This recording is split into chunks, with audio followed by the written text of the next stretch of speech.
My brave lad, he sleeps in his faded coat of blue. In a lonely grave alone lies the heart that beats so true.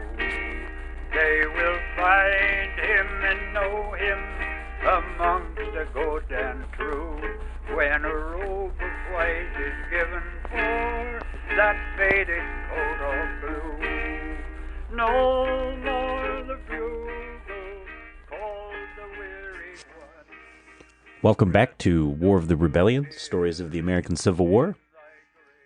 It's good to be back. I've been gone for almost a year, but I've had many good reasons to have been gone for so long. But I'm back now, and I'm going to pick up right where I left off.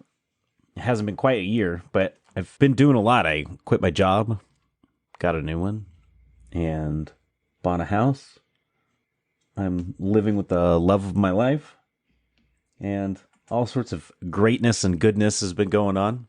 So without further ado, and with much anticipation on some other folks' part, also happy Thanksgiving, I might add.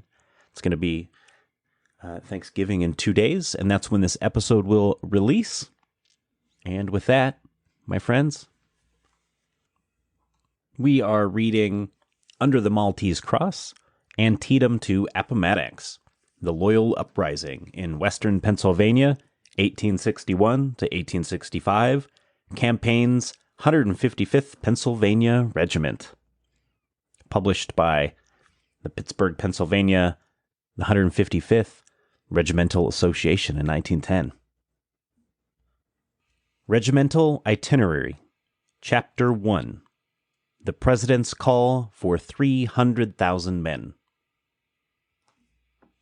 Governor Curtin's proclamation, call for states' quota, prompt and rapid recruiting of, cause of activity, disasters of McClellan's army on the Peninsula doubted, Great War meeting in West Common, recruiting stands, reports of meetings, eloquent speeches, Reverend John B. Clark organizes 123rd Pennsylvania Volunteers, college students, farmer boys, and apprentices rally as recruits to 155th Pennsylvania Volunteers. Promoters of companies become officers without election, physical examination of recruits, Clarion County companies join regiment at Camp Howe, Colonel E. J. Allen chosen colonel, recruits organized into a regiment and ordered to Washington, D.C., September 2nd, force marched of 2 miles from Camp Howe to railway station, 3 hours to each mile, departing scenes, freight and stock cars, railway journey in dark, receive arms and accoutrements at Harrisburg, reach Baltimore. President Lincoln, on July 2nd, 1862, issued a call for 300,000 additional troops to assist in defending the Union and Constitution. On July 7th, 1862, the Adjutant General of the United States Army made requisition on Governor Andrew G. Curtin, requesting him to raise in Pennsylvania, as soon as practicable, 21 new regiments of volunteer infantry. And on July 21st, 1862, Governor Curtin issued a proclamation as follows. Pennsylvania, SS. In the name and by the authority of the state of Pennsylvania, I, Andrew G. Curtin, Governor of said Commonwealth, issue the following proclamation. To sustain the government in times of common peril by all his energies, his means, and his life, if need be, is the duty of every loyal citizen. The President of the United States has made a requisition on Pennsylvania for 21 new regiments, and the regiments already in the field must be recruited. The existence of the present emergency is well understood. I call on the inhabitants of the counties, cities, boroughs, and townships throughout our borders to meet and take active measures for the immediate furnishing of the quota of the state. I designate below the number of companies which are expected from the several counties of the state, trusting the support of her honor in this crisis, as it may be safely trusted to the loyalty, fidelity, and valor of her freemen. Given under my hand and great seal of the state at Harrisburg, this 21st day of July, in year of our Lord 1862, and of the Commonwealth the 87th, A.G. Curtin, by the Governor, Eli Slifer, Secretary of the Commonwealth. Governor Curtin addresses Great War Meeting.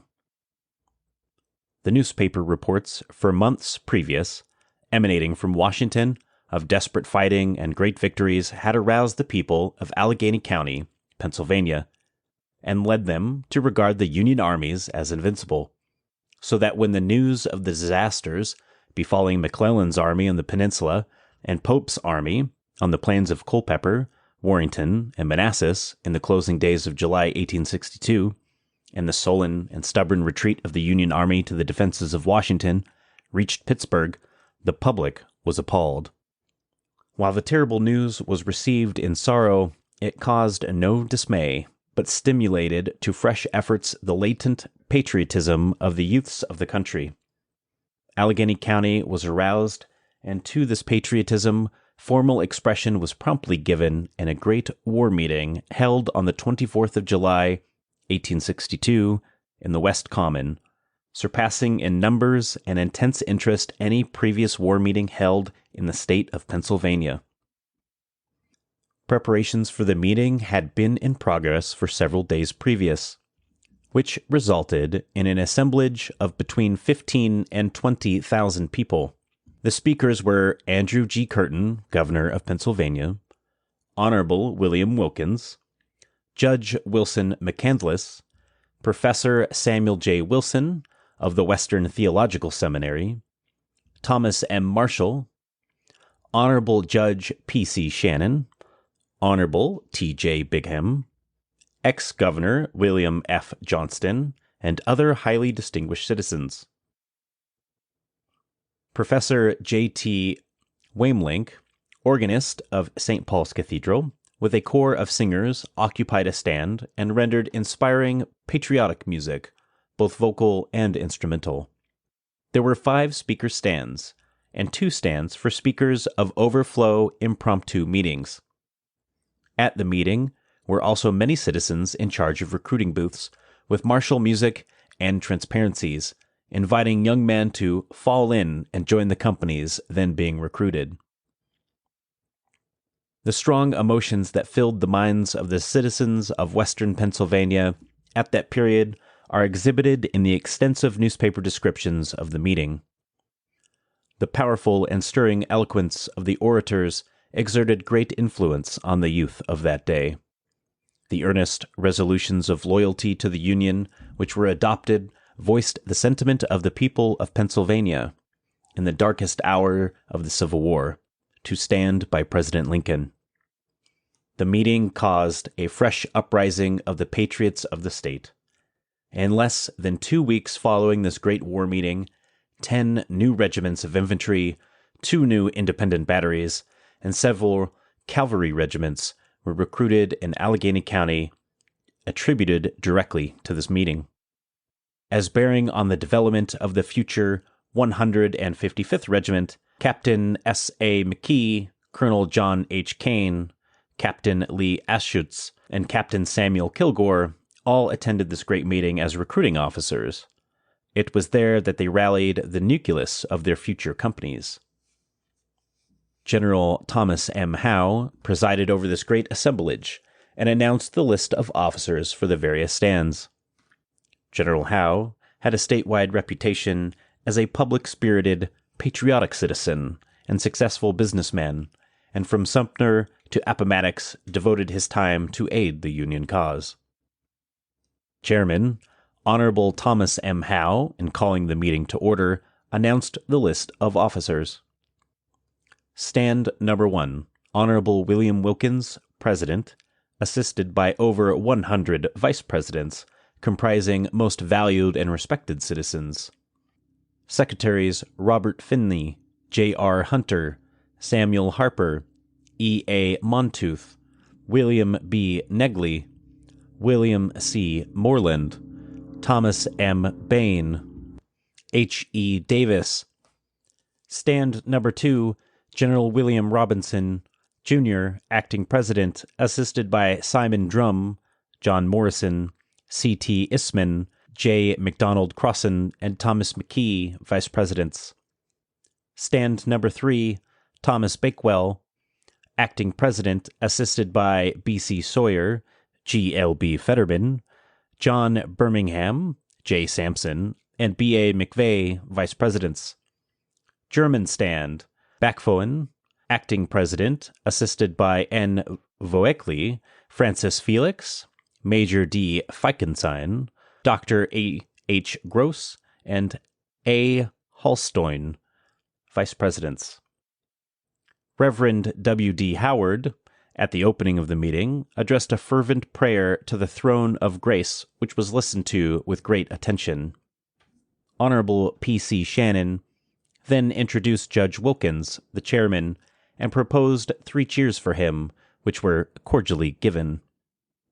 The presence of a man of the magnificent appearance of the venerable William Wilkins, then in his 87th year, appearing like a voice from the Revolutionary period in which he was born, appealing to the youth of the later generations, added very much to the impressiveness of the occasion. In person, he was fully 6 feet tall, of fine classical features, heightened by extreme age, displaying a wealth of snow-white hair resembling that of Andrew Jackson. His appearance united with the beauty of his diction and the vigor of his eloquence and appeals for the supremacy of law and the preservation of the Union made his powerful oration convincing and far-reaching in its effect. The very eloquent address delivered on that memorable occasion by Professor Samuel J. Wilson wrought the populace to the highest pitch of enthusiasm. His commanding appearance, the earnest and impressive manner of his oratory, as with uplifted hand he appealed to the youth to rally for the Union, and invoked in forcible terms the noblest attributes of the human heart, thrilled the vast assemblage. His impressive interrogatory, which is gold, what is silver, as compared with the honor of the nation?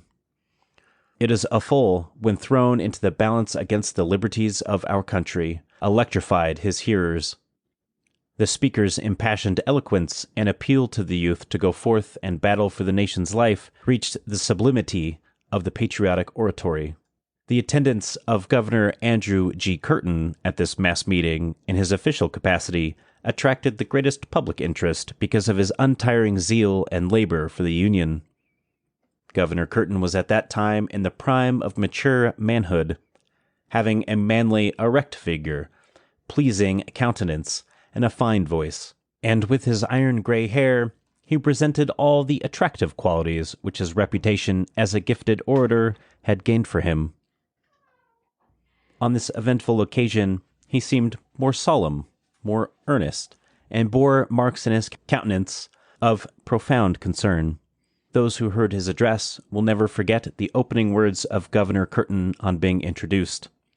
Gazing at the sea of faces before him, without the slightest introductory remarks, his clear voice thundered out the words, "The Peninsular campaign is a failure. The Union armies have not been victorious.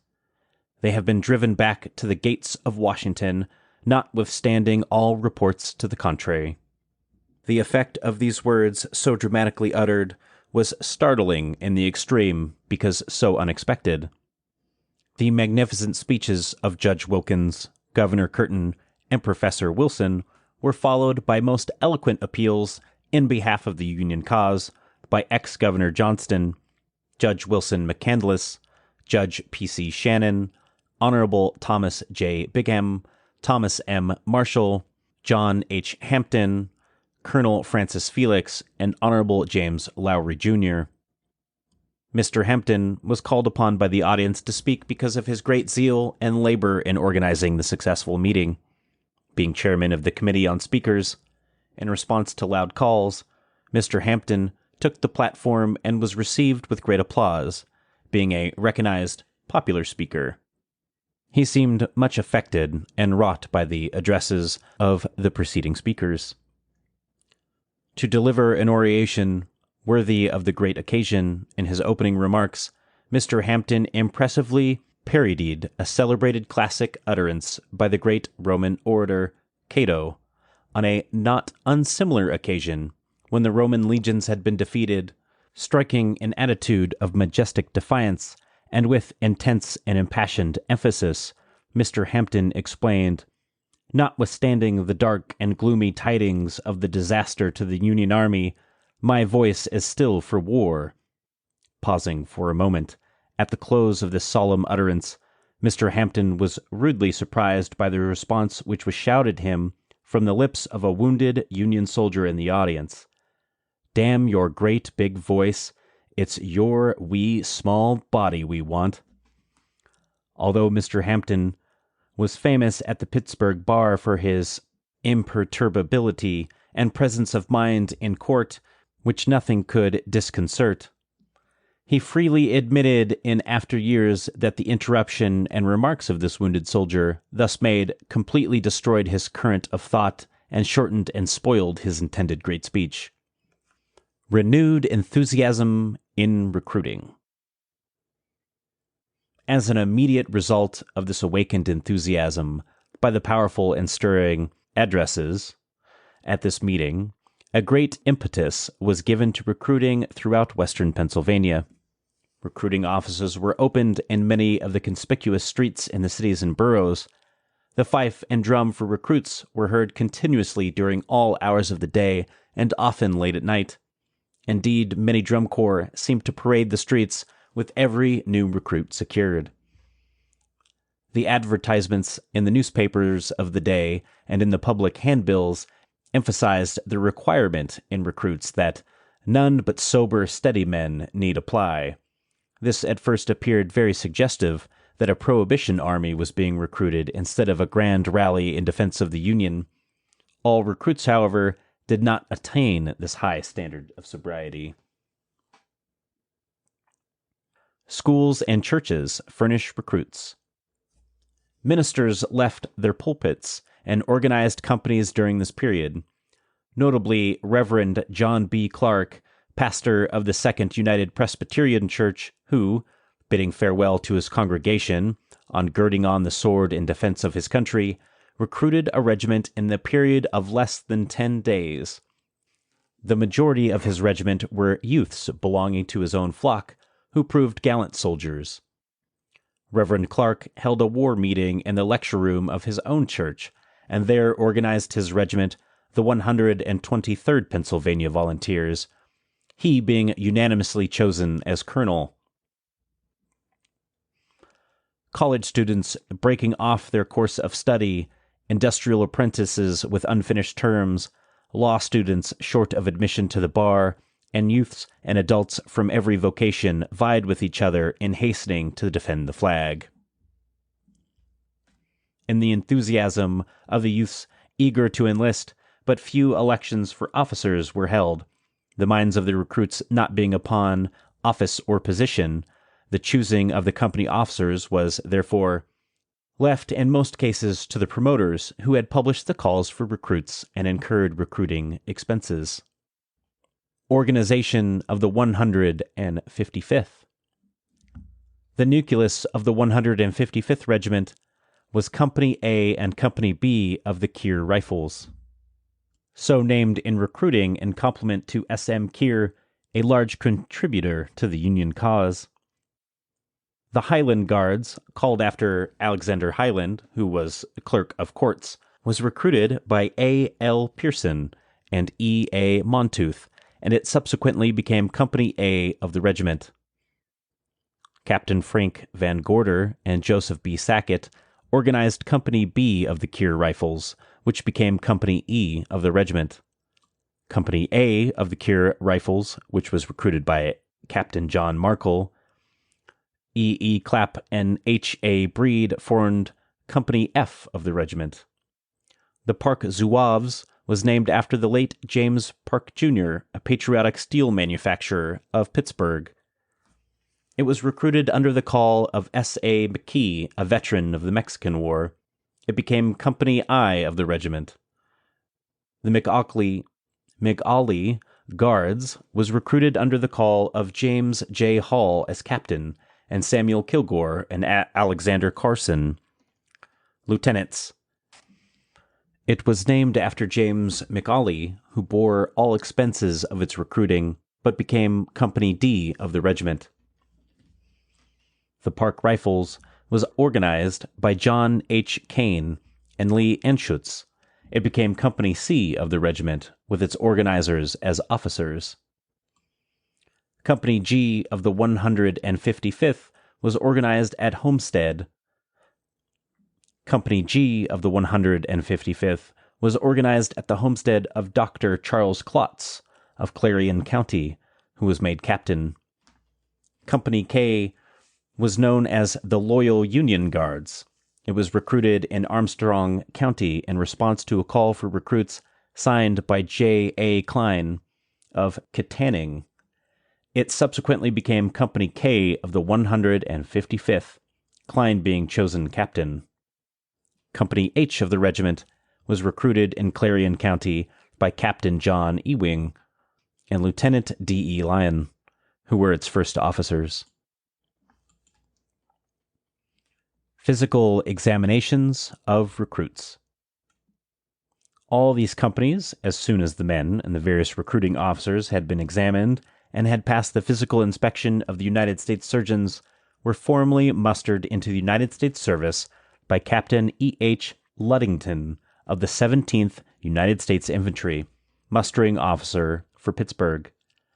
It might be interesting to the reader to describe the required physical examinations.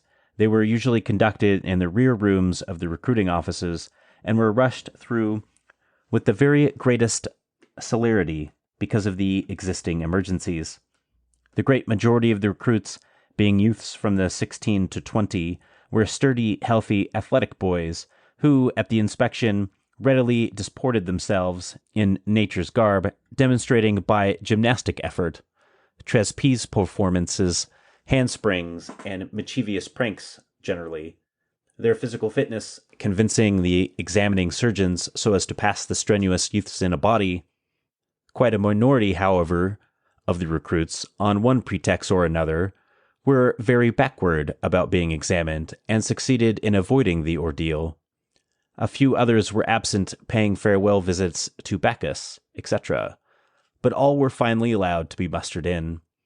Many of the quota thus excused from examination in active service soon proved to be physically unfit for active campaigning. Many of these, who did not die, were quite early mustered out on surgeons' certificates of disability. Rendezvous in Camp Howe. The companies named above, upon being mustered in, were ordered to report under their temporary officers at Camp Howe, now in the 14th Ward of Pittsburgh. The camp at that time was composed of a large tract of land known as Linden Grove, containing 50 acres, well laid out and watered, with comfortable barracks and quarters erected thereon for the accommodation of soldiers. It was occupied during the Civil War as a rendezvous and drilling ground for recruits. The companies named and subsequently merged into the 155th Regiment were all promptly clothed in ill-fitting blue uniforms, unbleached underwear, and astonishingly large army brogans. With the startling instructions, though there were probably not a cartridge in the camp, to shoot on sight any individual attempting to enter or leave Camp Howe. With or without the countersign, the recruits were promptly armed with muskets belonging to the camp and detailed for camp guards. The company from Clarion County, subsequently Company H, is conceded on the evidence of its future captain, John Ewing, the honor of having one of its recruits shed the first blood in his country's cause at Camp Howe. The recruit thus honored insisted to a camp guard on duty that he had a right to go in or out of the camp with or without the countersign. To end the discussion, the Company H recruit was given a prod with the bayonet by the guard that drew the claret. This claim of first blood, however, was later seriously disputed on behalf of Private James Fielding of Company E. Fielding insists that a jab from a protruding bayonet, which a recruit carelessly left sticking out of a tent at night, drew blood from his big toe. From this wound, Fielding was forever after rendered hors du combat. Not being able to decide between Company H and Company E on this grave subject, the compilers of this history are compelled to remit the determination of the rival claims to the category of undecided controversies arising out of the Civil War.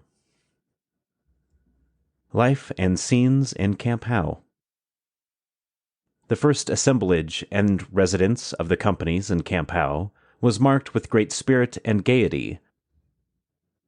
The country boys, recruits from the Kiskimimedas, the Youghiogheny, and the Monongahela valleys, from the Clarion and the Red Bank rivers, had brought with them to camp their musical instruments, violins, flutes, guitars, and mandolins. The city men and boys, in addition to their musical instruments, formed a glee club, George P. Fulton performing on the guitar, and Harry Campbell and Robert Culp on the mandolins. Among the many good vocalists were Colonel E. J. Allen, Captain A. L. Pearson, John H. Ralston, Jack Campbell, and Lieutenants E. A. Montooth, George F. Morgan, and Samuel Kilgore. The week's sojourn in the camp was thus rendered a period of marked enjoyment and conviviality. In the barracks at night, there were hoedowns and music both instrumental and vocal, the singing ranging at times from martial to humorous and the pathetic. Every day was marked by visits of delegations of ladies and friends from the city and vicinity. Even though the new uniforms did not fit, the recruits put forth their best efforts to please their visiting friends.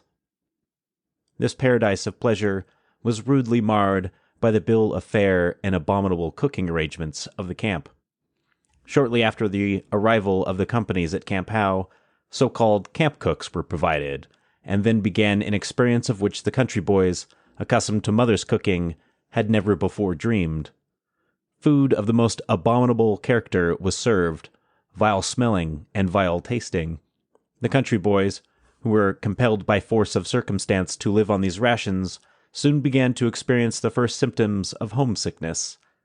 The city boys, however, did not remain in camp for meals, only reporting daily, and consequently escaped this unpleasant experience. The companies were entirely free and independent up to that time, there being no regimental organization in Camp Howe, although it was generally understood that E. J. Allen was to be the colonel of the regiment because of his previous military experience in the field. On the 3rd of September, 1862, however, the 9 companies then in camp were ordered to report immediately at Washington under command of Colonel Allen, who was commissioned colonel at Harrisburg, as regiment was on its way to the former city. Colonel Robert Anderson, commanding the 9th Pennsylvania Reserves, on the day before the Second Battle of Bull Run, granted a furlough to Sergeant James Collard to join a company in Camp Howe, which had been recruited for him by his friends at home. This company later became Company F of the 155th. Sergeant Collard declined accepting the furlough until after the battle, which was then impending. The battle occurred the next day, and Sergeant Collard was badly wounded. On report of the soldierly conduct of Collard on this battle, Governor Curtin recalled an intended captain's commission for him, and instead issued to the brave sergeant a commission as lieutenant colonel of the newly formed 155th Regiment. Owing to the severity of Lieutenant Colonel Collard's wounds and continuance of disabilities, he resigned at the end of 2 months. Marching orders, packing up. While the companies were thus enjoying themselves with festivities, and in getting used to their misfit uniforms and infamous food at Camp Howe during the last week in August 1862, history was being made fast in the vicinity of Washington. The disastrous campaign of Pope's army, which had been driven to the very gates of Washington, cut short the joviality of the several regiments hastily recruited and quartered at Camp Howe. The 123rd Regiment, Colonel John B. Clark, the 136th, Colonel Thomas M. Bain, the 139th, Colonel F. H. Collier, and a number of cavalry and artillery companies were all in the same rendezvous at Camp Howe. They were all ordered to the beleaguered capital at Washington as fast as the Pennsylvania railroad trains could carry them. On the memorable 2nd of September, 1862, marching orders were received for the future 155th to break camp and march to the Union Station on Liberty Street next day, and there to take the cars for Washington, to share in checking the onslaught by the enemy. The scene on the eve of Waterloo, described by Byron's immortal stanzas, there was a sound of revelry by night, and the gaiety at Brussels rudely interrupted by the dashing messenger who conveyed the order to the officers in the ballroom to march to the Battle of Waterloo, is paralleled by the orderly who brought the startling news that night to the 155th, announcing marching orders for Washington at daylight.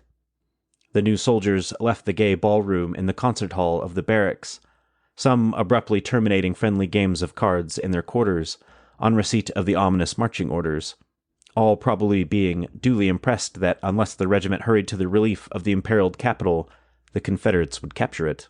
The freight or cattle cars, or probably both, which the Pennsylvania Railroad at that time was able to provide for the departing regiment, it was announced in orders, would not leave the station until 7 p.m. Through some mysterious calculation as to the time required to accomplish this short march of 3 miles from Camp Howe to the Liberty Street station, it was deemed imperatively necessary to enable the march to be accomplished in time, to sound the reveille as early as 5 o'clock in the morning. This very liberal allowance of 14 hours to accomplish the packing up and short march of the new command could not be complained as of being too severe or arduous on the new recruits, even in the exciting emergency. Contrasting the time allowed for the march from Camp Howe to the railroad station with the rapid transit gate the same men acquired later, in their memorable forced marches of 28 and 30 miles a day in the Maryland and Gettysburg campaigns, it seemed almost amusing. However, the elaborate preparations, the number of conflicting orders, the delays, the obstructions, the countermanding of orders to getting ready to fall in and to fall out, for the march from Camp Howe to the relief of Washington via the Liberty Street station will never be forgotten by those participating. Heavy knapsacks, a memorable march. All the morning of the 3rd of September in Camp Howe was not unlike many of the mornings spent and time lost by armies in active campaigning and getting ready to fight. In Camp Howe, the new recruits were occupied up until 3 o'clock in the afternoon before they got under way, and bade farewell forever to Camp Howe and its varied memories. The day of the departure was unusually hot. The men in the ranks were still burdened with home presents and gifts and materials thought to be necessary in active warfare, stowed away, making their knapsacks quite heavy. The contents of the latter were, of course, Bibles, albums, shoe brushes, clothes brushes, toothbrushes, soap, spoons, knives, and forks, cups and saucers, suspenders, gloves, neckties, mirrors, shirts and vests, extra caps, and etc., swelling up the knapsack to an inordinate size. Some men in the ranks, providing against rainy days, carried umbrellas. To all these were added heavy blankets and haversacks, gorged to repletion with fruits and preserves, to guard against possible starvation en route. Many of the canteens also were filled with beverage, whether with water, coffee, or ardent spirits must ever be a subject of conjecture. A march of 1 or 2 short squares brought the great disorder and confusion to this untrained, undisciplined, and undrilled corps, not unlike, for diversity of step, deportment, uniform, and unsoldierly gait, Falstaff's famous guard. At the end of the first 2 squares, which brought the column to Fifth Avenue, the ranks were broken for town pumps and watering troughs to bathe the fevered brows of the fatigued marchers.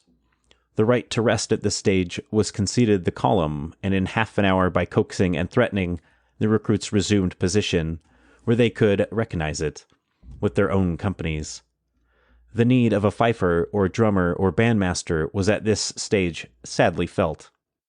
Although there was plenty of material in the regiment, the government in the emergency had furnished neither fife, drum, nor flag to the new organization. The second fall in after this half-hour rest was followed by a slow and easy march for another half-hour, when by unanimous consent, but without a formal vote, a second halt took place in the vicinity of Craft Avenue, for the double purpose of a rest as well as to allow the stragglers to catch up. 3/4 of an hour's halt was deemed necessary at this point to enable the wearied recruits to regain strength sufficient to make the next mile inning. Much of this being downhill was accomplished with less fatigue and straggling in the ranks, although a number took a halfway halt in the classic precincts of Soho and tarried there long after the regiment had passed. Flag presentation en route. Before reaching the scene of the flag presentation, scheduled to take place in the vicinity of Ross Street and the courthouse at 6:00 p.m., several more halts were agreed upon by the embryo officers and their men, but the column was very much decimated by the time it reached the 2nd Ward schoolyard on Ross Street, where the flag presentation was to take place. The departing regiment, which was scheduled to depart from the Liberty Street station at 7:00 p.m., was, by the complement of the railroad authorities, indulged until 9:30, so as to allow the last tardy straggler from Camp Howe to rejoin his company. Straggling had set in early and continued late. Many of the men did not know their officers, and the regiment had no designation, and until the future officers would get their commissions, authority was very tenderly exercised. The 900 men composing the 9 companies made the 3-mile forced march at the rate of a mile in 3 hours. Many broke down and sought transportation in passing wagons and carts. Others loaded their baggage and persons on the one-horse bobtailed streetcar line that had been recently constructed. The final long halt made at the 2nd Ward schoolhouse was for the purpose of listening to a flag presentation by the ladies of the 2nd Ward to Colonel E. J. Allen, the future commander of the 155th. With this rest, the survivors of the march straightened up and displaying considerable sprightliness and improvements of step as the ladies and the crowds on the sidewalks cheered them, marched down 5th Avenue to Wood Street, thence to Liberty Street, where the train awaited them. The accession of the new flag thus presented also seemed to inspire the patriots with renewed vigor for the completion of their journey to the railroad station. Breaking home ties. Farewell scenes. Liberty Street, where the cars awaited the soldiers from Camp Howe, was literally crowded by the friends and acquaintances of the departing soldiers, so that when they broke ranks to enter the cars assigned them, they were besieged with demonstrative attentions of their friends and relations. The patriotism of the young ladies of that day was so exuberant that they did not confine their farewell embraces of hugging and kissing to sweethearts and relatives only, but bestowed their favors and attentions on the boys in blue indiscriminately. At this final farewell, the embracing and farewell kisses of mothers, wives, and sweethearts, and smacks in general, resounding from every quarter, lasted until the train departed at 9:30 p.m., the crowd cheering to the last echo as the train bore the loved ones away, many of them never to return. At the debut of this undisciplined, hastily organized collection of city boys and country youths, who added to the heavy burdened knapsacks, in many cases, a walking arsenal of bowie knives and horse pistols, ready for the emergencies of war. It would seem hardly possible that they would so soon, in a few months, under efficient officers, become converted to well-drilled and disciplined soldiers.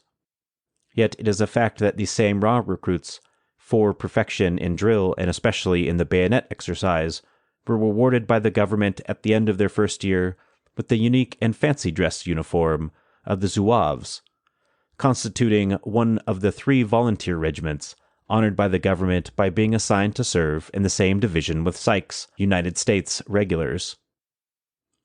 Not only did they excel in drilling, but their forced marches from 28 to 30 miles a day in the Maryland Gettysburg campaign, carrying muskets and 60 rounds of ammunition, exhibited their great development in rapid transit marches over their first and memorable march from Camp Howe, Oakland, to the Liberty Street station a short year before. On to Harrisburg and Washington. The train steamed out of the Liberty Street station at 9:30 p.m. The departing train was made up of freight cars, there being neither lamps, candles, nor lights of any kind, and the recruits retired early, and were soon in the land of Nod. After their early rising, fatiguing day's labor and marches, no stops occurred on the route to the state capital, where they arrived quite early.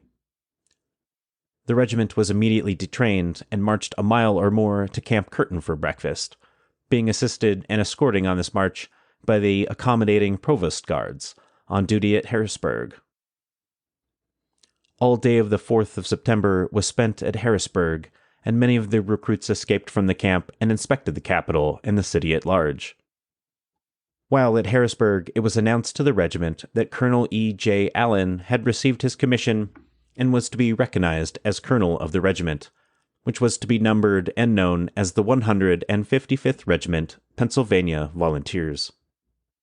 At the state arsenal in Harrisburg, the regiment was armed with very heavy ordnance called the Belgian rifle, and immediately entrained for Washington via Baltimore.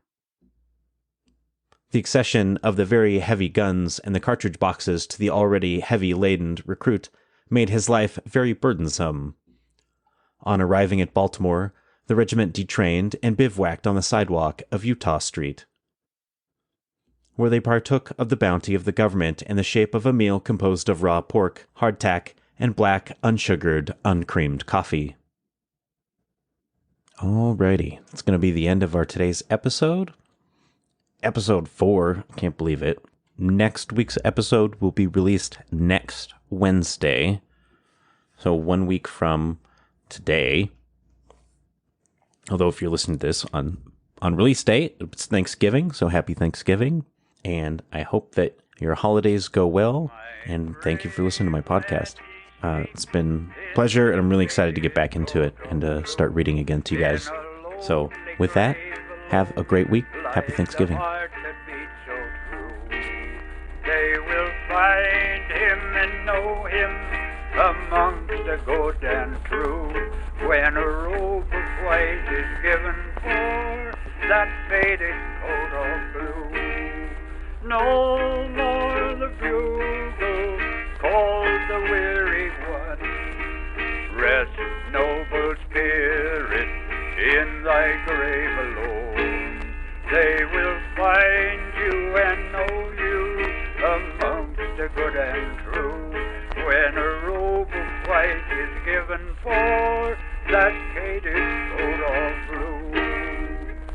He cried, give me water and just one little crumb, and my mother, she will bless you through all the years to come. Go tell my sweet sister, so gentle, good and true, that I'll meet her up in heaven in my faded coat of blue. No more the bugle calls the weary one. Rest, noble spirit, in thy grave alone. They will find you and know you amongst the good and true, when a robe of white is given for that faded coat of